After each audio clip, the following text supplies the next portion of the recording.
এর স্বামী খারাপ, আসলে তাকে মেরে ফেলার জন্য পিস্তল লাগবে না, গুলি লাগবে না, ফায়ার করতে হবে না, বিষ খাওয়াতে হবে না। যেই মেয়েটার স্বামী খারাপ তার জীবনটা এমনিতেই নষ্ট হয়ে যায়, ঠিক কিনা বলেন? যেই মেয়েটা আপনার ওয়াইফকে আপনি গহনা দিয়ে সাজিয়ে দেন, ডুপ্লেক্স ফ্ল্যাটে রেখে দেন, বিএমডাব্লিউতে চড়িয়ে ঘুরে বেড়ান, আর যদি মানসিকভাবে কষ্ট দেন, তাকে নির্যাতন করেন, জুলুম করেন, ডিসরেসপেক্ট করেন, তাকে সম্মান না করেন, কেয়ার না করেন, মাথায় রাখবেন, কেয়ার না করে, অসম্মান করে যতই সোনা দেন, যতই গহনা দেন, আপনার বইয়ের জীবনটা কখনো, ইতিহাসটা কখনো রোমান্টিক হবে না, শান্তির হবে না, ঠিক কিনা বলেন? অতএব তার জীবনের উপন্যাস যদি আপনি সুন্দর করতে চান, তার জীবনটাকে যদি আপনি সুন্দর করতে চান, কষ্ট দেওয়া যাবে না, আঘাত দেওয়া যাবে না, তাকে চিট করা যাবে না, তার সঙ্গে বেইমানি করে আপনি পৃথিবীর কোথাও সুখ আর শান্তির সন্ধান খুঁজেই পাবেন না, ঠিক কিনা বলেন? এজন্য যে আযাবগুলো আল্লাহ তাআলা দিতে পারেন, সে আযাবগুলো আমরা জানতে চাই এবং সবাইকে সাবধান করতে চাই। নাম্বার 1, যদি কোনো স্বামী তার স্ত্রীকে কষ্ট দেয়, আঘাত করে, জুলুম করে, নির্বিচার করে, অথচ ওয়াইফটা অনেস্ট অ্যান্ড লয়াল, এমন ওয়াইফের সঙ্গে যে স্বামী খারাপ ব্যবহার করবে, তার জীবনের সর্বপ্রথম আযাবটা হবে এরকম যে আল্লাহ তাআলা তার জীবন থেকে সমস্ত সুখ কেড়ে নেবেন, সমস্ত শান্তি আল্লাহ কেড়ে নেবেন আর দেন, কিন্তু ছেড়ে দেন না। অতএব মাথায় রাখবেন, যে স্বামী তার স্ত্রীকে কষ্ট দেয়, বাজে ব্যবহার করে, তার মনের সুখ কেড়ে নেয়, একজন আওয়াজ দিয়ে বলেন সবাই, তিনি কে? আপনি যখন বিবাহিত, আপনার মায়ের হক পেছনে, হোয়াট অ্যান অ্যামেজিং হাদিস, বাবার হক পেছনে, বোনের হক পেছনে, বন্ধুর হক পেছনে, ভাইয়ের হক পেছনে। একজন পুরুষের জীবনে সবচেয়ে প্রথম যে মেয়েটা প্রায়োরিটি লিস্ট নাম্বার 1-এ থাকবে, সে হচ্ছে তার ওয়াইফ, সে তার স্ত্রী। তোমার পরে সবাই 2 নাম্বার, যে স্বামী তার বউকে কষ্ট দেয়, 2 নাম্বার আযাবটা হচ্ছে যে পুরুষ তার বউকে কষ্ট দিয়েছে, অকারণে মানসিক নির্যাতন করেছে, জুলুম করেছে, তার হক নষ্ট করেছে, তার জীবনের সবচেয়ে বড় আযাব হচ্ছে তার জীবনের সমস্ত অন্যায় মাফ হতে পারে। নামাজ পড়ে নাই, মাফ হতে পারে। রোজা রাখে নাই, মাফ হতে পারে। দাড়ি কেটেছে, মাফ হতে পারে।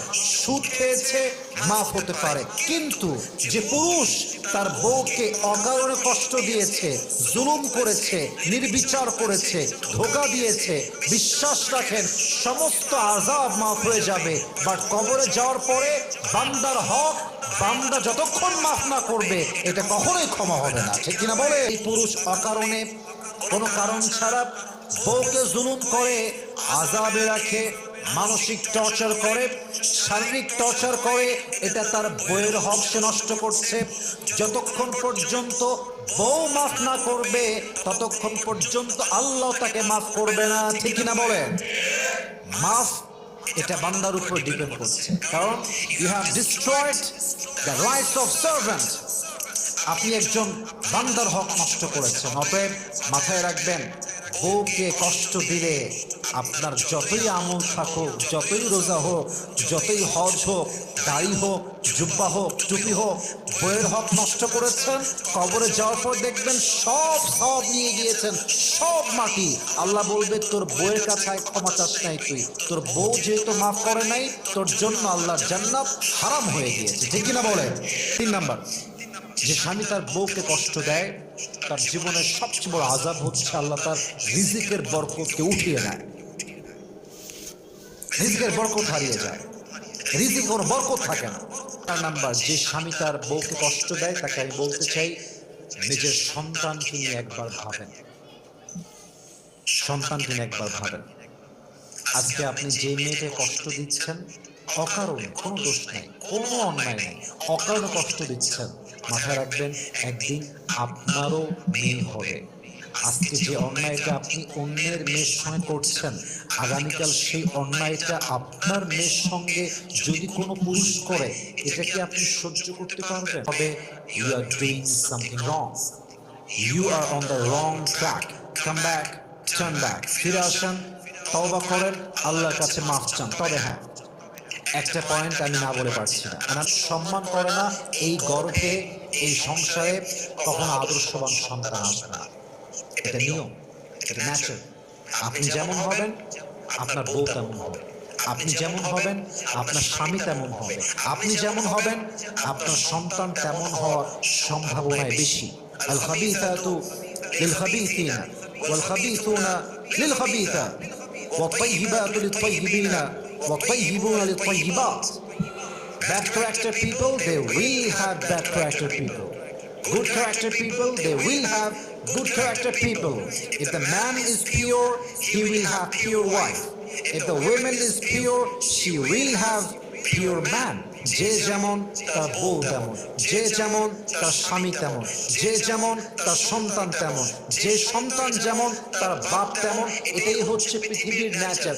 খুবই কম সংখ্যক জায়গায় ভিন্ন দেখা যায়। অতএব যদি আপনি একজন আদর্শবান সন্তান চান, আপনাকে আদর্শবান পিতা হতে হবে। আপনি আদর্শহীন পিতা হবেন, আপনার সন্তান কখনো আদর্শবান, চরিত্রবান, দিনদার সন্তান হতেই পারবে না। ঠিক কিনা বলেন? অতএব যদি আপনি আপনার সংসার জীবনে সুখী হতে চান, স্ত্রীর সঙ্গে ভালো ব্যবহার করেন, জুলুম করবেন না। আল্লাহ আপনার সমস্ত আমলকে স্টপ করে দিবেন, আল্লাহ আপনার জীবনের সুখ কেড়ে নেবেন, আল্লাহ আপনার জীবনের বরকত উঠায় নেবেন। আল্লাহ আপনার সন্তানকে আযাব দিতে পারেন, আল্লাহ চাইলে আপনাকে ভালো সন্তান নাও দিতে পারেন। এজন্য প্রত্যেকটা হাজব্যান্ডকে with due respect, and I'm being very humble about it, বিনয়ের সঙ্গে বলছি, যদি আপনার ওয়াইফ অনেস্ট হয়, লয়াল হয়, চরিত্রবান হয়, এত যত্ন করবেন যে যখন আপনি জান্নাতে যাওয়ার ক্ষেত্রে আটকে গেছেন, আল্লাহ বলছেন তোর জান্নাতে যাওয়ার জন্য বাবার সার্টিফিকেট নয়, মায়ের সার্টিফিকেট নয়, you have to take the certificate from your wife. তোকে তোর বইয়ের থেকে তোর চরিত্রের সার্টিফিকেট নিয়ে আসতে হবে। আপনি এত ভালোবাসবেন, এত আদর করবেন, এত যত্ন করবেন, এত দায়িত্ব পালন করবেন যে কিয়ামতের কঠিন দিনে আপনার বউ গৌরবে বলবে আমার স্বামীর চরিত্র যে ভালো, এটার সার্টিফিকেট আজকে আমি সবার সামনে স্ত্রী হয়ে দান করবো। ঠিক না?